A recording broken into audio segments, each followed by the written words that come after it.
अनुज classes में आपका स्वागत है। कैसे हैं सभी? तो सबसे पहले आज हम स्टार्ट करेंगे कक्षा 10 का, जो हमारा एसएसटी का चैप्टर है, जिसका पहला नाम एसएसटी का चैप्टर है। ठीक है, ज्योग्राफी का। जैसे हम लोग बात करते हैं कि क्लास 10, जिसमें हम सबसे पहले बात करेंगे एसएसटी की। एसएसटी में हम लोग बात करेंगे ज्योग्राफी। ज्योग्राफी का जो फर्स्ट चैप्टर होगा वो होगा हमारा जल संसाधन। जल संसाधन मतलब आपको इतना ध्यान रखना है कि अगर हम जल संसाधन को पढ़ेंगे 2024 का जो बोर्ड एग्जाम है, उसके लिए हमें चैप्टर में क्या क्या पढ़ना है और कैसे पढ़ना है और कितनी चीजों को पढ़ना है, ताकि 2024 बोर्ड का कोई भी क्वेश्चन हो या प्रीवियस ईयर क्वेश्चन हो, सारी चीजों को हम क्या कर सके, सॉल्व कर सके। तो इन सारी चीजों को ध्यान में रखते हुए सबसे पहले हम जानेंगे कि जल संसाधन है क्या। जो हम टॉपिक पढ़ेंगे जल संसाधन, इसमें देखिए सबसे पहले छोटी सी बात और कर ले, जो एसएसटी की हम बात करेंगे उसमें आपकी कंप्लीट एसएसटी कराऊंगा, कंप्लीट एसएसटी। और कंप्लीट एसएसटी के साथ आपको इसकी पीपीटी यानी वीडियो की पीपीटी, जो सॉल्यूशन छोटा छोटा होगा उसके बारे में। दूसरा आपको प्रिंटेड नोट्स, ये भी सारी चीजें हमारे टेलीग्राम चैनल पर क्या होंगी, मिल जाएंगी। उसकी जो लिंक होगी नीचे हम डिस्क्रिप्शन में उसको डाल देंगे, ताकि सारी चीजें पॉइंट टू पॉइंट आपको कवर हो जाए। तो सबसे पहले अगर छोटी सी हम बात कर लेते हैं कि जल संसाधन हम क्यों पढ़ते हैं, इसमें पढ़ना क्या होता है, क्या क्या पढ़ना है, कितना पढ़ना है और कैसे पढ़ना है।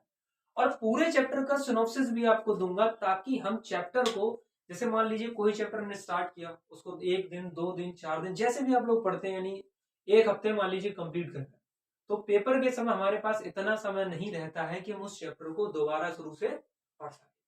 तो उस चैप्टर को दोबारा पढ़ने के लिए क्या करना होगा, उसका हमें छोटा सा सिनॉप्सिस तैयार करना होगा, यानी कुछ छोटे छोटे कीवर्ड्स में, छोटे छोटे शब्दों में उसके नोट्स तैयार करने होंगे, ताकि पेपर से 1 या 2 या 5 दिन पहले उस चीज का अच्छी तरीके से हम लोग रिविजन कर सके।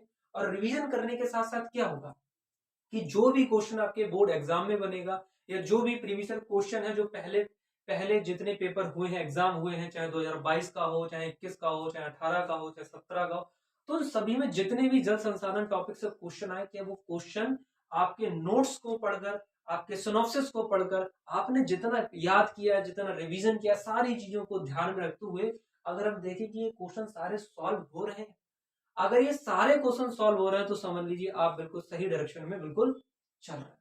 तो छोटी सी बात से अपनी क्लास को आगे बढ़ाने, जैसे मान लीजिए हम टॉपिक आज पढ़ते हैं जल संसाधन। मैंने कहा छोटा सा आपके पास टॉपिक है जल संसाधन, इसको इंग्लिश में अगर हम लोग बात करेंगे, इंग्लिश में कहते हैं इसको वाटर रिसोर्सेज। तो जल संसाधन जो टॉपिक पढ़ते हैं एसएसटी, एसएसटी का पढ़ने का तरीका क्या होता है कि हम उसको पैराग्राफ के अकॉर्डिंग उसको पढ़ते रहते हैं, धीरे धीरे कोई पैराग्राफ पढ़ा पढ़ा फिर नहीं पढ़ा। लेकिन काफी बच्चों की प्रॉब्लम होती है कि एसएसटी को हम लोग समझ नहीं पाते कि पैराग्राफ में कह क्या रहा है, इसने हमसे कहा क्या है, हम इसको कैसे समझे, ताकि वो लंबे समय तक याद है। तो लंबे समय तक याद करने का तरीका है रिविजन। तो रिवीजन भी मजबूत करना है, रिवीजन भी होगा। तो सबसे पहले छोटी छोटी हम बात, चैप्टर को हम छोटे छोटे पार्ट में हम तोड़ लेते हैं कि हमें इसमें पढ़ना क्या है।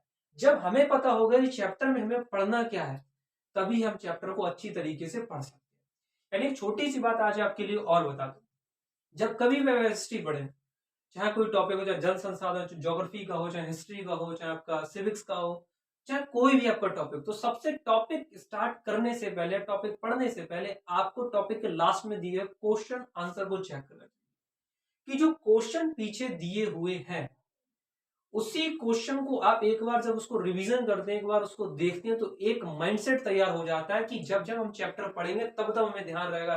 जैसे मान लीजिए जल संसाधन जो टॉपिक पढ़ेंगे, तो मुझे पता लगेगा कि जल संसाधन में क्वेश्चन पीछे आता है कि जल संसाधन का महत्व स्पष्ट कीजिए, तो आपको लगेगा कि हाँ ये क्वेश्चन तो पहले आ चुका है, और ये क्वेश्चन बुक के जो लास्ट में क्वेश्चन आंसर दिए उसमें भी इस क्वेश्चन है। तो पढ़ने का एक नया तरीका डेवलप हो जाता है, कि उससे क्या होता है, उससे बहुत अच्छी पढ़ाई होती है। तो सबसे पहले क्या करना है, चैप्टर को पढ़ने से पहले सबसे पहले उसके क्वेश्चन आंसर पढ़िए, यानी क्वेश्चन आंसर को चेक करिए कौन कौन से क्वेश्चन आ चुके हैं।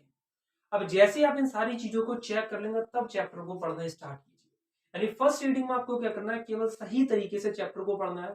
सेकंड तरीके में, सेकंड जो रिवीजन होगा, सेकंड टाइम आप जो रीडिंग करेंगे उसको उसको थोड़ा फास्ट करिए, थर्ड टाइम में आप पेंसिल का यूज करिए ताकि जो आपके मेन कीवर्ड्स हैं यानी मेन जो पॉइंट्स हैं उनको हाईलाइट करिए। यही पढ़ने की सबसे बढ़िया अप्रोच होती है। ठीक है, तो हम बात कर रहे थे कि जल संसाधन में पढ़ना क्या है। सबसे पहले हम लोग बात करेंगे कि जल संसाधन हमारे पास क्या है और जल संसाधन की आवश्यकता क्या है। ठीक है, यानी पहला में पढ़ना है क्या है, दूसरी आवश्यकता क्या है, तीसरा महत्व क्या है, चौथा आपका जल संसाधन का स्रोत क्या है, और पांचवा जल संसाधन के लिए कौन कौन सी परियोजनाएं शुरू की गई हैं, उन परियोजनाओं की बात करेंगे। ठीक है, और नेक्स्ट आपका होगा कि जल का संरक्षण कैसे किया, जल का संरक्षण कैसे किया। इन टॉपिक के अकॉर्डिंग आप ऐसे करके अगर टॉपिक को तैयार करेंगे तो गारंटी देता हूं जल संसाधन जितने भी क्वेश्चन है सारे क्वेश्चन आप सॉल्व कर लेंगे। ठीक है, तो सबसे पहले बार फिर देखते हैं छोटा सा कि जल संसाधन है क्या, जल संसाधन की आवश्यकता क्या है, जल संसाधन का महत्व क्या है, जल संसाधन के स्रोत क्या है, और जल संसाधन में कौन कौन सी इसके लिए परियोजनाएं चलाई गई हैं, और जल का संरक्षण कैसे किया जा सके। इन सारी चीजों की हम छोटी छोटी बात करें। अब थोड़ा सा हम टॉपिक को थोड़ा घुमाते हैं। कैसे घुमाते हैं समझिए। जैसे मैंने बात करा कि मान लीजिए ये आपका हो गया बादल। क्या हो गया भाई, बादल। ठीक है, ये आपका क्या है, बादल। जैसे मान लीजिए मैंने कहा कि बादल क्या करते हैं, वर्षा करते हैं। तो वर्षा के रूप में इन्होंने क्या करा, ये बादल ने स्टार्ट कर दी धीरे धीरे वर्षा। तो बादल की धीरे धीरे वर्षा हुई। ठीक है, तो बारिश होना स्टार्ट हो गई।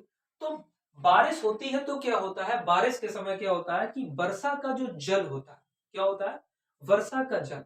वर्षा का जल किस पर आ जाता है, वर्षा का जल आ जाता है हमारी धरती पर। किस पर आ जाता है, धरती पर। अब जैसे ही वर्षा का जल धरती पर आता है तो कुछ जल, इसमें से कुछ जल, थोड़ा सा कुछ जल जो होता है वह बाष्प बनकर क्या हो जाता है, वह वायुमंडल में पहुंच जाता है। कहां पहुंच जाता है, वायुमंडल में पहुंच जाता है। अभी हम टॉपिक को नहीं पढ़ रहे हैं, हम स्टार्टिंग कर रहे हैं कि टॉपिक है क्या, इसको कैसे तरीके से इसको हैंडल करना।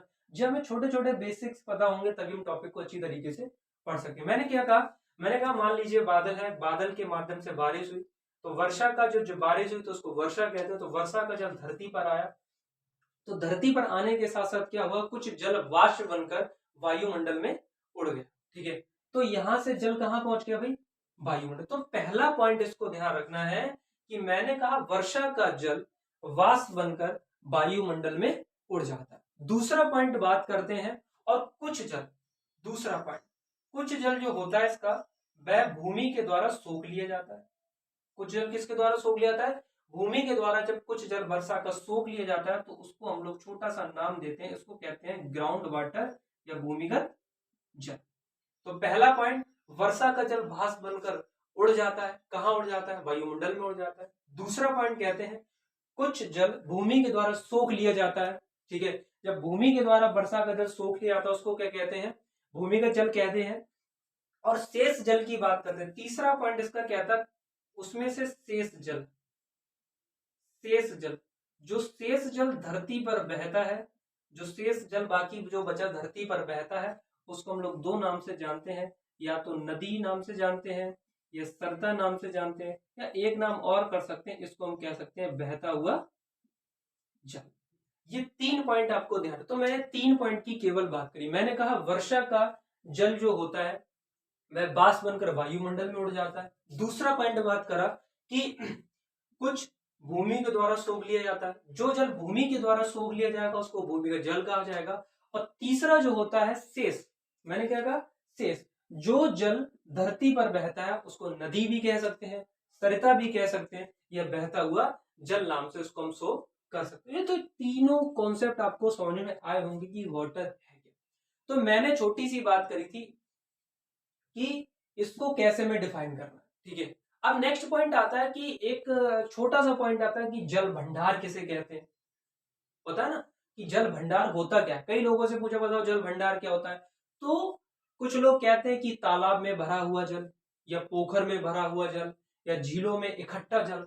तो जो लोगों का तरीका कहने का तो उसको मैं सही मानता हूं कि तालाब में भरा हुआ जल यानी जल का कुछ भाग, यानी उनको कहने का तरीका तो ठीक है, लेकिन अगर इसको एक परिभाषा की फॉर्म में कन्वर्ट करना है कि जल भंडार किसे कहते हैं, मैंने कहा जल का जब कुछ भंडार नदी में, तालाब में, पोखर में जब इकट्ठा हो जाता है उसको क्या कहते हैं, जल भंडार कहते हैं। यानी एक सिनॉप्सिस में इसको कन्वर्ट करते हैं। अगर मैं बात करता हूं यहाँ से छोटा सा पॉइंट कि भाई जल भंडार होता क्या है। जल भंडार मैंने यहां से बात करा कि जल का कुछ भाग, कैसा भाग, जल का कुछ भाग, चाहे 1%, चाहे 2%, चाहे 5, जितना भी हो उतना हमें परसेंट में नहीं देना, हमें देना है जल का कुछ भाग।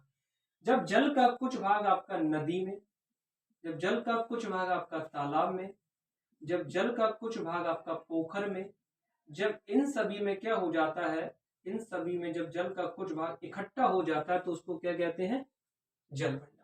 बस यही छोटी सी एक डेफिनेशन यहां से बन जाती है। इसी डेफिनेशन को आपको क्या करना है अपनी कॉपी में, जब क्वेश्चन आए कि बताओ जल भंडार किसे कहते हैं, तो इसी सिनॉप्सिस को देखते हुए आप उसकी उसकी डेफिनेशन बना सकते हैं कि जब जल का कुछ भाग नदी में, तालाब में, पोखर में क्या हो जाता है, इकट्ठा हो जाता है, इसको क्या कहते हैं, जल भंडार कहते हैं। तो सारी चीजें छोटी छोटी बात आपको समझ में आ रही। तो अभी हमने बात करा था कि जल संसाधन पे हम 5 चीजों पर, 6 चीजों पर हमें चर्चा करनी थी कि जल संसाधन क्या है, इसकी आवश्यकता क्या है, इसका महत्व क्या है, इसका स्रोत क्या है, इसकी परियोजनाएं क्या है और जल संरक्षण क्या है। तो अभी तुमने बात करा था क्या है, क्या है। अभी इस पॉइंट को धीरे धीरे धीरे धीरे जैसे हम आगे बढ़ते चलेंगे कि अब इसकी आवश्यकता क्या है, महत्व क्या है, स्रोत में, संरक्षण में, तो ये सारे पॉइंट वहां पर धीरे धीरे, ये टर्म वहां पर धीरे धीरे सभी का यूज होता चलेगा। यानी अब नेक्स्ट हम बात करेंगे कि यहां से अगर हम बात करना चाहें कि जल संसाधन का महत्व क्या है, तो अभी तो हम बात कर रहे थे कि जल संसाधन क्या है और इसकी महत्व की चर्चा करेंगे कि छोटी छोटी जो पॉइंट्स हैं उन सारे पॉइंट्स को ही जोड़कर हम इस टॉपिक को रिलेट करते हैं। यानी आप इसको ध्यान से समझिए कि पढ़ने का तरीका जो होना चाहिए वो मेरे हिसाब से ऐसे ही होना चाहिए। सबसे पहले कोई भी चैप्टर हो उसको छोटे छोटे पॉइंट्स में तोड़ दो, जब उसको तोड़ लोगे तब समझ में आ जाएगा कि ये है क्या, ठीक है ना। अब जैसे अगर मैं यहाँ से लेके चलूं कि जो होता है आपका जल संसाधन, इसका महत्व क्या होता है।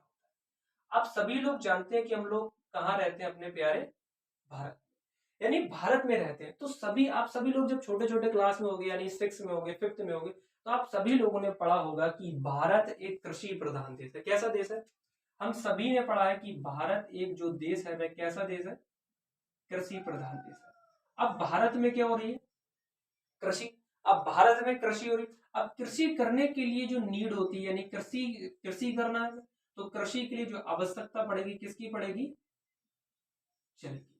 यानी क्या करना है, सिंचाई करना है, ये सारी चीजें करना। तो छोटी सी बात ध्यान रखना कि भारत जो है एक कृषि प्रधान देश है, तो हमें कृषि करने के लिए हमेशा जल की आवश्यकता होती है, ठीक है। अब जैसे मैंने यहाँ से छोटी सी बात अगर मैं बात करूं, जैसे मान लीजिए सूखी धरती है, कहीं पर सूखी धरती है।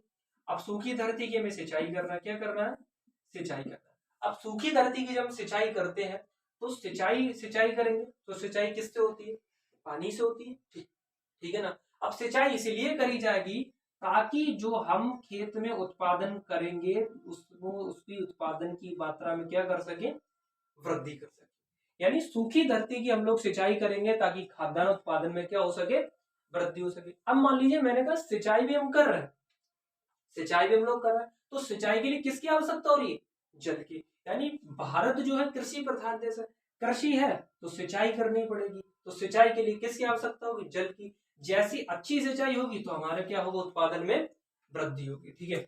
अब जैसे छोटा सा पॉइंट यहां से आता है, अभी तुमने बात करा था महत्व की, लेकिन छोटा सा जो पॉइंट, नेक्स्ट पॉइंट वो आगे लेकर चलते हैं। दोनों पॉइंट को ही आप लोग अपनी भाषा में इसको लिख देंगे। अब जैसे हम बात करते हैं कि इसकी आवश्यकता क्या है, आवश्यकता क्या है, ठीक है, इसकी जल संसाधन की आवश्यकता क्या है। तो यहां से हम बात करेंगे, आवश्यकता पर चर्चा करेंगे। जैसे आपने सुना होगा कि जो एक स्वस्थ व्यक्ति होता है, एक स्वस्थ व्यक्ति की, हेल्थी पर्सन, बिल्कुल ठीक है ना। एक जो स्वस्थ व्यक्ति होगा उसकी शारीरिक संरचना में अगर बात करते हैं, यानी जो उसका शरीर बना होगा वह 65% उसमें क्या होगा, जल का मिक्सचर हो गया, यानी मिश्रण हो गया। यानी जैसे मान लीजिए कोई भी स्वस्थ व्यक्ति हो गया, ठीक है, स्वस्थ व्यक्ति की जो भी शारीरिक संरचना है, शारीरिक संरचना मतलब शारीरिक रचना जो होगी वो बनी होगी 65% किससे, जल से। ये सबसे बड़ी आवश्यकता है किसकी, जल की। यानी छोटी सी पॉइंट में बात समझिए कि मनुष्य की शारीरिक संरचना में 65% जल का उपयोग होता है, यानी किया गया है, ठीक है ना। दूसरा, अगर आपने यहां से ये बात समझ ली कि जो शारीरिक संरचना उसमें 65% जल का उपयोग किया गया है, लेकिन अगर मैं स्वस्थ व्यक्ति की बात करता हूं कि स्वस्थ व्यक्ति के लिए एक दिन में वायु की कितनी आवश्यकता है, ठीक है, स्वस्थ व्यक्ति के लिए एक दिन में जल की कितनी आवश्यकता है, तो आप सभी लोग जानते हैं कि स्वस्थ व्यक्ति के लिए 4.5 से लेकर 5 लीटर तक क्या चाहिए, पानी चाहिए, ठीक है, डेली चाहिए। और वायु की बात करते हैं तो इसको वायु कितनी आवश्यकता होती है, 16 किलोग्राम। ये दोनों चीज व्यक्ति के लिए कब चाहिए, इसको डेली चाहिए, ठीक है ना। यानी एक स्वस्थ व्यक्ति के लिए वायु कितनी चाहिए पर डे, 16 किलोग्राम। अब ये कुछ कुछ लोग यह कहेंगे कि कैसे पता करें कि 16 किलोग्राम ही जा रहा है, 15 किलोग्राम है, वो भैया आपका अपना टॉपिक हो गया, उसको आपको देखना है, ठीक है। हम सिर्फ यहाँ पे अपने टॉपिक की बात कर रहे हैं। दूसरा, जल कितना चाहिए, 4 से 5 लीटर उसको जल डेली पीना चाहिए। जैसे अगर छोटा सा हम बात करें, जैसे मैंने बात करा, प्रकृति में कुछ ऐसे वृक्ष होते हैं जिनको पानी की आवश्यकता होती है, यानी वृक्ष में बात करते हैं, छोटा सा पॉइंट, तो वृक्ष जो होते हैं उसमें 40% पानी होता है, सभी को पता है वृक्ष में 40% पानी होता है। दूसरा, अब जैसे नेक्स्ट पॉइंट हम बात करते हैं कि जलीय पौधों की बात करते हैं, जलीय पौधे, इसमें कितने परसेंट, 95% तक क्या होता है, पानी होता है। तो वृक्ष में आपका 40% पानी पाया जाएगा, जलीय पौधे 95% पानी पाया जाएगा।